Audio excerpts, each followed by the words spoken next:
അങ്കമാലി അതിരൂപതയിലെ തർക്കത്തിൽ താൽക്കാലിക സമവായം. ആർച്ച് ബിഷപ്പ് മാർ ജോസഫ് പാംബ്ലാനി പിതാവും വൈദികരും തമ്മിൽ നടത്തിയ ചർച്ചയ്ക്കൊടുവിലാണ് സമവായത്തിൽ എത്തിച്ചേർന്നത്. പൂർണ്ണമായ പ്രശ്നപരിഹാരത്തിന് പാംബ്ലാനി പിതാവ് വൈദികരോട് 1 മാസം സമയം ആവശ്യപ്പെട്ടു.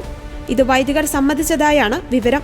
8 മണിക്ക് സമരം അവസാനിപ്പിക്കാമെന്ന് വൈദികർ പറഞ്ഞുവെന്നും കേസുകളിൽ മേലുദ്യോഗസ്ഥരുമായി ആലോചിച്ച് തീരുമാനമെടുക്കുമെന്നും ACP C. ജയകുമാർ അറിയിച്ചു. ഞങ്ങള് പരസ്പര വിശ്വാസത്തോടെ കാര്യങ്ങൾ ചർച്ച ചെയ്തു തുടങ്ങി. ഇതെല്ലാം പഠിച്ച് കാര്യങ്ങൾ മനസ്സിലാക്കാൻ വേണ്ടി 1 മാസത്തെ സാവകാശം ഞാൻ ചോദിച്ചു.